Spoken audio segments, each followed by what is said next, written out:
Hi, I'm Marilyn Dollinger, President of the American Nurses Association of New York State. As I travel around the state talking to nurses and students and a variety of other people, it has become very clear to me that many of our members and other nurses in the states do not understand the Nurse Licensure Compact. This webinar is an effort to share that information and bring people across the state up to speed as we discuss this issue. The goals for this webinar is to provide all stakeholders, nurses, nursing students, people in state ed, or legislators, with accurate and objective information about the Enhanced Nurse Licensure Compact. That will in turn provide us with the information we need about how our members understand the licensure compact and whether or not they think this is something that New York State should adopt and allow us to make informed advocacy decisions about the compact. Now, just as a bit of background, bills to implement the Nurse Licensure Compact have been introduced in the New York State Legislature as far back as 2013. Those bills have never passed. However, during the pandemic and the subsequent workforce emergency, the governor has issued executive orders which allow healthcare professionals with a license in good standing from any state in the United States and even in Canada to come and practice in New York without obtaining a New York State license. Also based on the conditions that we experienced during the pandemic, attention is now being focused much more specifically on this process of multi-state license or practice privileges across all states. And several different members of the healthcare professions have come up with different mechanisms for allowing practice across state lines. This webinar is specifically for registered nurses and licensed practical nurses. In 1997, the Nurse Licensure Compact was first proposed by the National Council of State Boards of Nursing, which is a collaborative group at the federal level where the leaders in our state boards of nursing participate in consensus regulations and a variety of initiatives that impact the profession. This specific initiative for a Nurse Licensure Compact was in response to calls for action from the 1995 Pew Commission report on looking at the healthcare workforce, and also by the different practices that were somewhat enabled in 1996 through the Telecommunications Act that was passed by Congress. In 2000, the compact was actually rolled out, and Maryland, Texas, Utah, and Wisconsin were the first states to join. And in the subsequent 15 years, over 25 states in total ended up adopting the compact. Now, there were some concerns with the conditions of participation. And in 2015, the National Council of State Boards of Nursing did some revisions in collaboration with the states who had joined the compact and created an updated or enhanced Nurse Licensure Compact. And this is referred to as the e-Nursing Licensure Compact. It became effective in July 20th, 2017, when North Carolina became the 26th state to join. So the other states that had been a member of the first compact had to go back, add the new template language to their Nurse Practice Act to update their conditions of participation.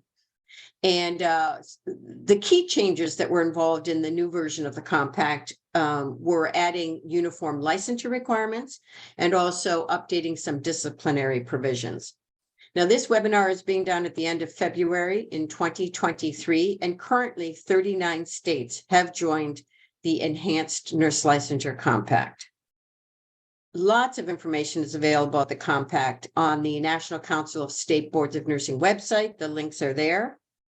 And one of the things that I want to just emphasize, and I'll mention this later again, is the e-Nurse Licensure Compact requirements for someone getting a compact license from New York State would be a little bit different from a nurse who opted to just get the single state New York State license.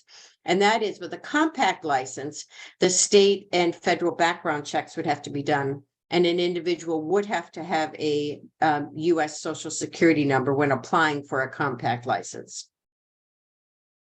Now, how the compact works is a state that decides to adopt the e-nurse licensure compact has to take the template language and have that embedded in, adopted, moved into their Nurse Practice Act, and that's usually through legislation. No customization is allowed, and this is important to understand. You cannot decide that you want to do most, but not all, of the requirements listed under the compact. So you can't customize it. All right, so the requirements are consistent for compact nurses in all states, and a state can't say, well, here in New York, we like to add on this extra requirement, and compact nurses have to do that. If you adopt the compact, people can move freely from one compact state to the other with their compact license. Now, nurses only have one license, even if they're members of the compact. And that license is in their primary state of residence or home state. And that is wherever you live, where your driver's license is from, and where you pay your state income taxes. Now, you can elect to have a state-only license. So if you're in New York State and we adopt the compact and you didn't want a compact license, nothing would change for you.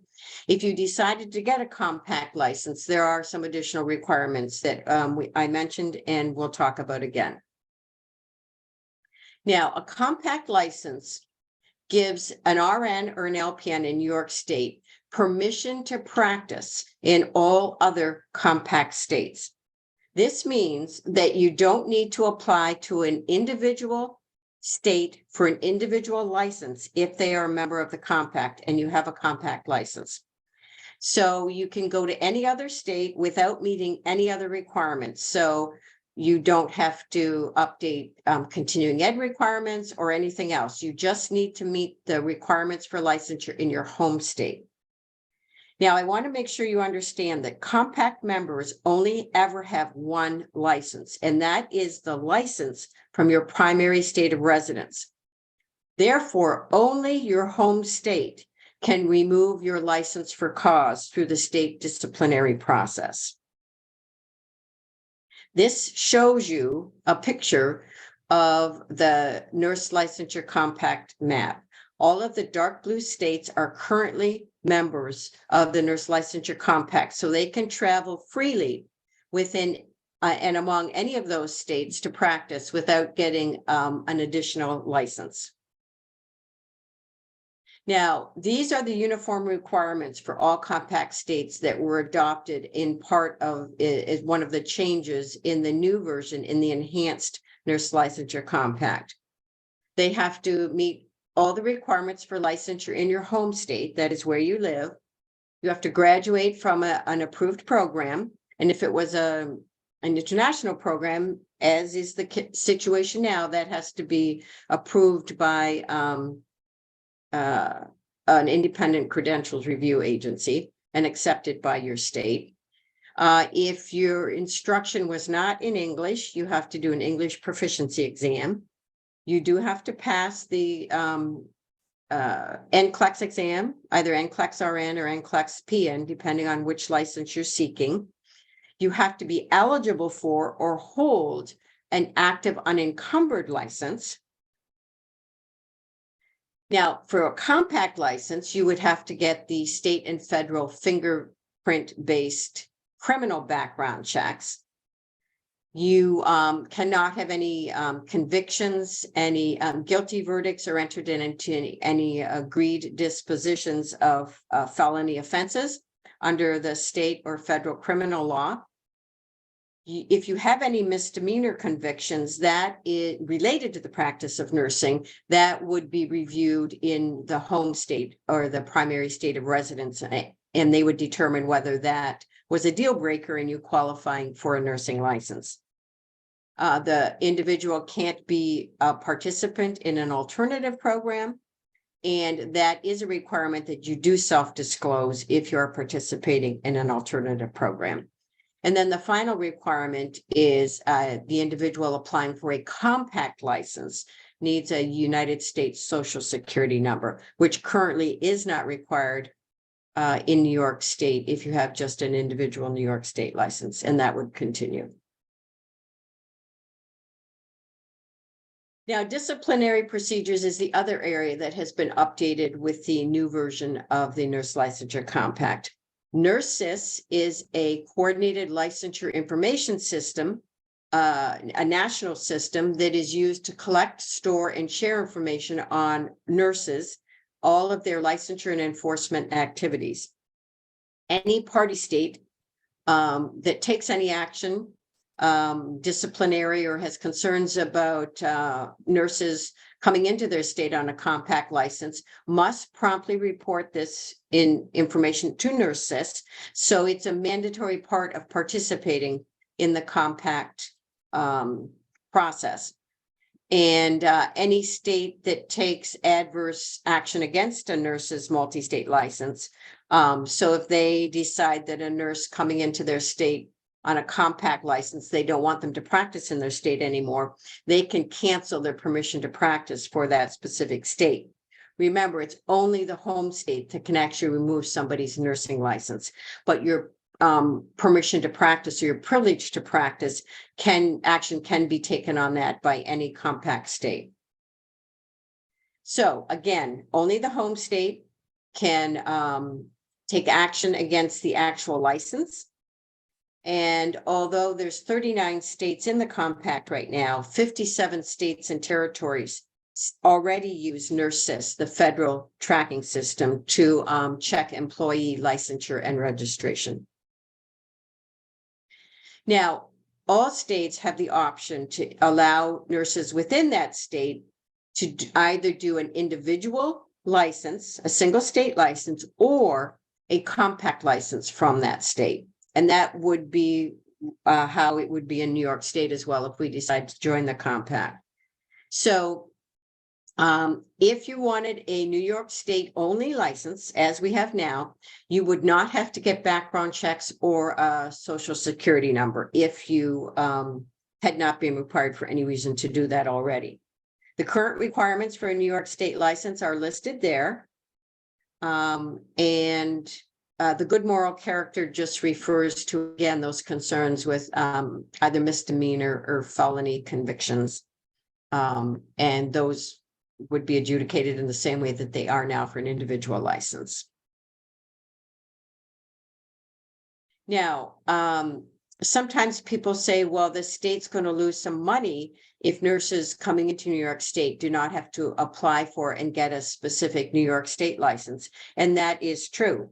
However, states can determine what fee is charged for each type of license. And often states will have a differentiated fee for the compact license. So that would cost a little bit more money than the single state license.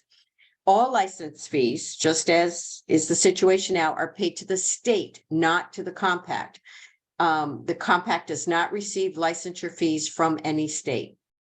The revenue coming into New York State Ed, if the compact were adopted, would be impacted by this. Because nurses would be able to travel into New York State if they had a compact license without applying for a specific New York State license. The differential fee, however, would be able to make up a little bit for that. And I don't think we actually know at this point in time how many nurses cross the state border who live in a different state, have a New York State individual license. That is information that employers would have. But when I've asked people at the state how much money we might lose, that's, I think, a number that we don't really have good information on at this point in time. Now, if a compact nurse actually moves to New York State, so if someone, say, has been living in New Jersey or Pennsylvania, compact states, and they cross the state border to work in New York every day and then go home, if they actually move and have a New York State address, they then have to apply to New York State for a license because New York has just become their primary state of residence. And again, they would have to meet all the New York state licensure requirements and then decide, do they want an individual license or a compact license from New York State? Another thing that's brought up sometimes is the differences in definition of location of practice. Now, if you have a single state license and provide direct care, the nurse and the patient are typically in the same state, so location of practice is the same. Under the compact, the location of practice is defined as wherever the patient is.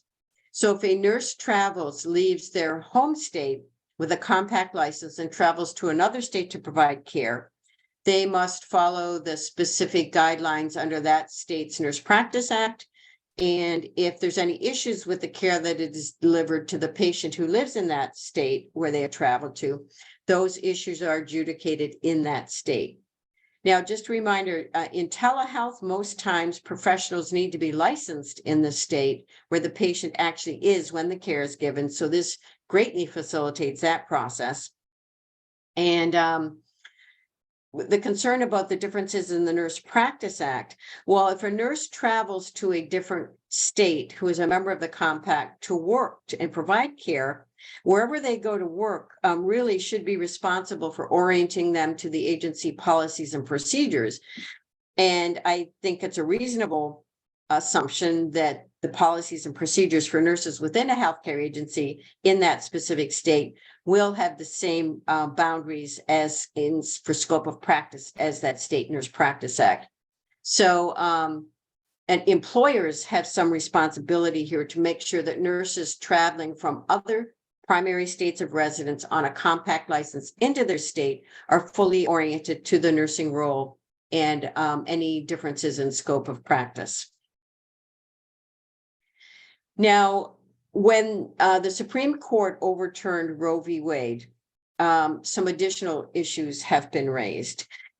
When nurses are participating in reproductive health care in other compact states, it will be important for them to know what the law is in the state where that care is delivered. Now, nurses licensed in New York State who are participating in reproductive health care, which is legal in New York State, will be protected from actions by other states, and legislation just passed in 2022 to make sure that New York State providers doing things that are legal in New York State are protected. A compact nurse with a primary state of residence in a state that does not allow reproductive health care could be subject to action on their license by their home state for care delivered in New York State. Now, these are the types of issues that will be tested in the courts as time goes on, but I think it's important that providers consider that could be something they might have to deal with. Now, in New York State, we have the BS in 10 requirement, so that nurses who graduate from June 2020 on have 10 years from initial date of licensure in New York State to complete an RNBS program to maintain their permanent license. This is for RNs. This will not change. Any associate degree nurse who moves to New York State and changes their primary state of residence to New York will then have to meet the same requirements and do an RNBS completion program within 10 years of their initial New York State licensure to maintain that licensure. Compact nurses with an associate degree preparation coming into New York State to practice, and New York State is not their home state, do not have to meet the BS in 10 requirement. Remember, compact states cannot add additional requirements to nurses coming in from other compact states in order to practice in their state. An associate degree nurse would only have to meet this requirement if they move to New York State, and that is their primary state of residence. Now, if New York State joins the licensure compact, they will have a representative on the compact advisory board, as all states do, who are members of the compact, and this will assure that New York has the same ability to participate and guide future decisions governing the e-nurse licensure compact as everybody else who belongs. There is an annual fee for every state who belongs to the compact, and currently that fee is $6,000 a year. So hopefully sharing that information has helped you get a better idea and understand the Enhanced Nurse Licensure Compact. Thank you for joining us and learning more about the compact. If you have any comments or questions, please send them to info@ananewyork.org. And there are 3 slides of additional resources that you can use, some of them were cited in this, or just things that we think might be useful in helping you understand all of the different parts of the Nurse Licensure Compact. Thanks for your attention, and we're interested in your comments and questions.